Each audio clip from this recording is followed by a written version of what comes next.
Mojo's going to be sticking with Palu. Going to the side here.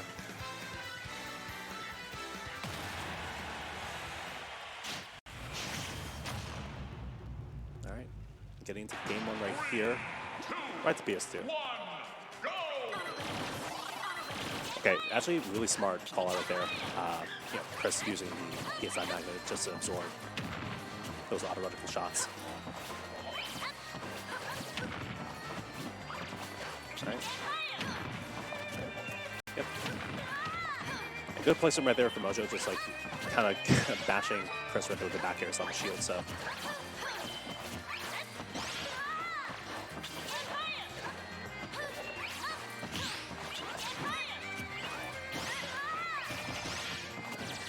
Okay, throwing him off. Chris getting stage advantage right there, but not for long though. Nice whip with the grab.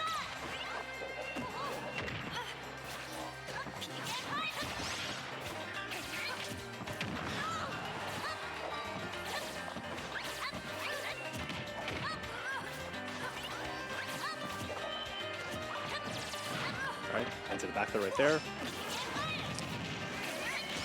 Almost getting with the down smash attempt right there, that's for sure. But then, Mojo kind of chasing down Chris in the moment.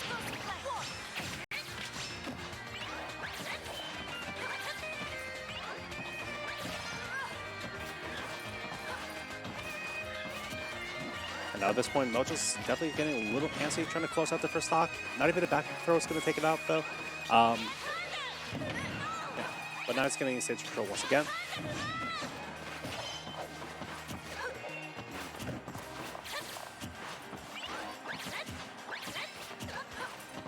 And now we see both players really just taking their time to neutral right there just to figure out what their next option is.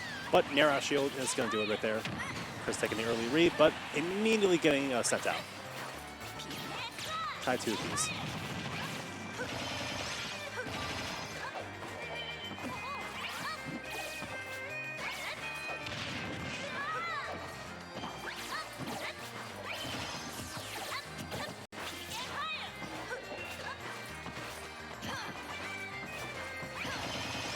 Alright, good call right there with the neutral air into the back air.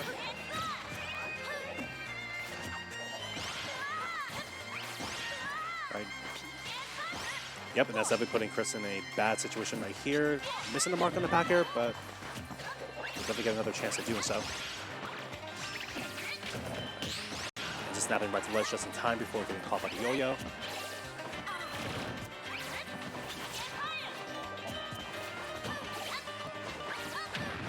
And now we're back to like the regular gameplay right there for Mojo. Just kind of just taking his time, really, trying to evade any close quarters action going on against Chris, but also just kind of space out his aerials against them at the same time. Not really overcommitting, I guess, as for now.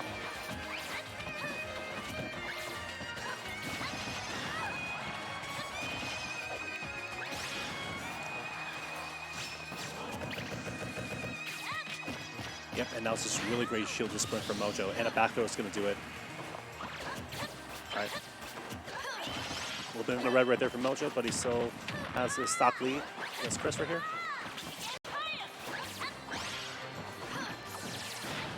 Into the back throw. Yeah, that yo-yo is actually pretty pesky for Palutena to kind of maneuver around, because it's just an active hitbox that just hangs off the ledge. So that kind of makes their teleport recovery a little difficult to utilize to its fullest.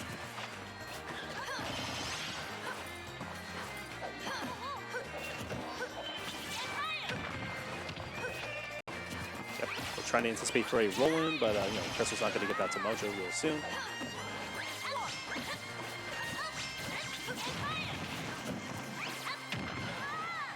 And there we go, kind of just dashing back, and then going to the back airs once again.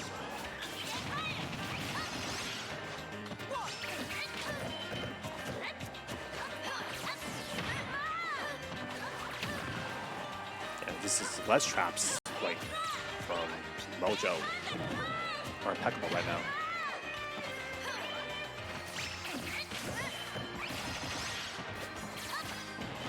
He just ran up and just grabbed him right there. Crazy. almost close out the stock, but not yet. Oh, but that PK Thunder is now going to vanish right there. So game one going to Mojo. It's weird though, like, cause somewhere at one point in that first game, you know, between the first and second stocks, Mojo kind of like lost his initial game plan, but then just kind of swerved right back into it. I guess, I don't know, maybe just overthinking, or maybe just like kind of losing the tempo where he had Chris to begin with. But you know, I think he just kind of just made the adjustments as needed, kind of dashing away from aerials, dashing away from his dash attacks and such.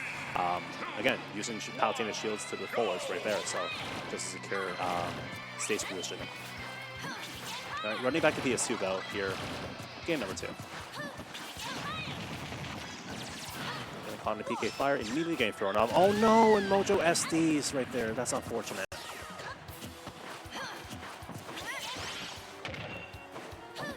And that's gonna have a lot of ground to make up against how Chris plays. It kind of just pressures Mojo in a way, just having to be on the one to have to approach now. That's a fully charged down smash right there. Oh, boy. Okay, Chris is... okay. Now up 2 stocks.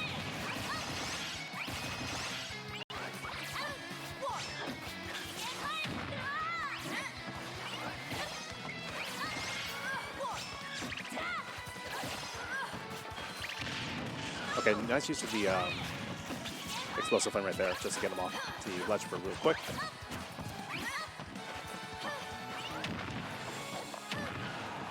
Alright, back into the back air right there. Okay, that would have been a really nice call out if he drifted in a little more.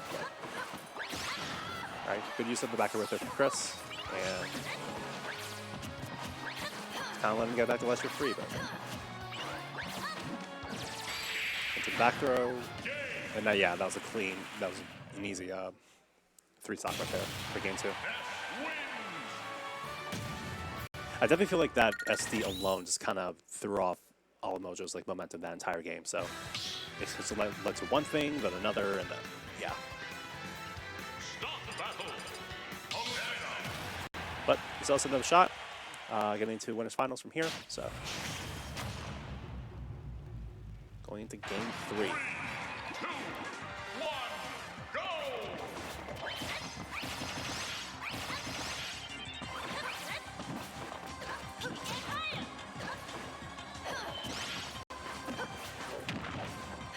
Good spacing right there for the back air, okay. And now Mojo, yep. Now it's getting like the ledge pressure back on, so. I saw the idea with the dash attack, but I don't think it was going to be fast enough in order to let that happen, but. Calling out that double jump right there.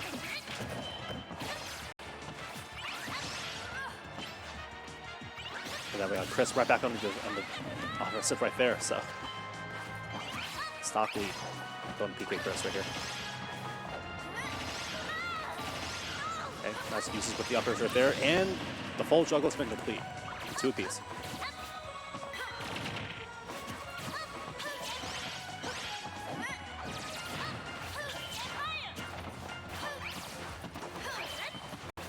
All right.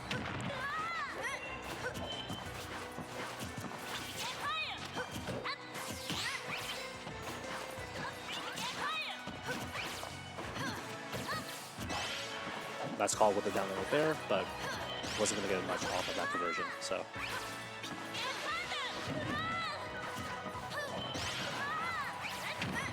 Okay, and that was great. Calling out the aerial off stage.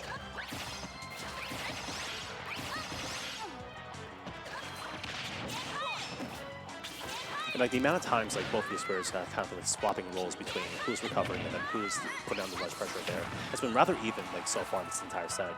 You know, mind you, like with all the events that are happening so far.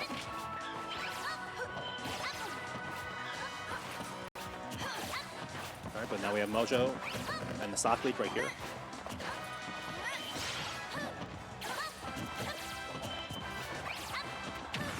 Just going right back to the original plan right there, just kind of dashing away from any PkChris's like aerial pressure or dash attack pressure and such. But snapping right to ledge right there, avoiding the yo-yo.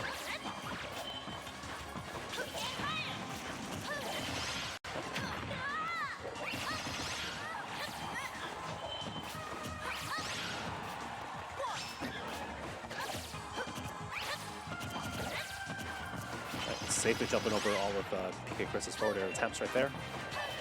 Oh, wanted to call that early right there with the down air, but Chris is not going to drop him from that early.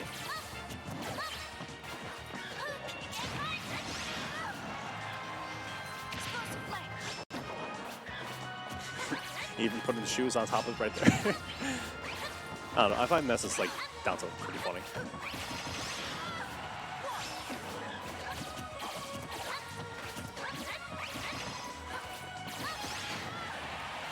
And not even that, 166, like, you know, Chris is really trying to fish for a stock to be taken right here, but now he does it right there with the neutral air.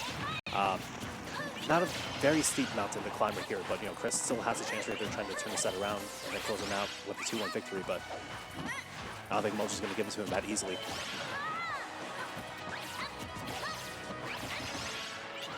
Now we see Chris just kind of just like calling out like all Mojo's attempts, no matter if he's in the mid-range or in the close range, like Nick is now just kind of hopping onto his own tempo right there.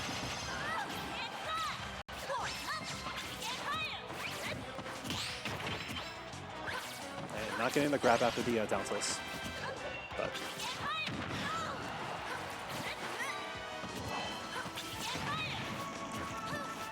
yep, never seen Mojo once again just kind of running away from any pressure that could have been dealt right there.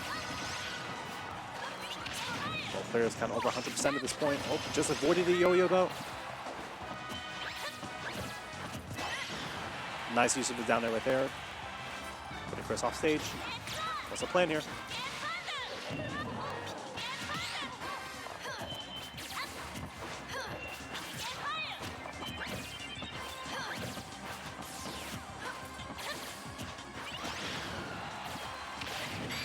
And using the explosive flame right there to call another aerial, and that's going to be a 2-1 victory for Mojo. Too bad for you.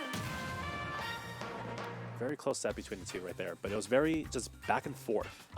Just I've noticed like between both the neutral and then of course like I mentioned earlier, the ledge guard attempts and such.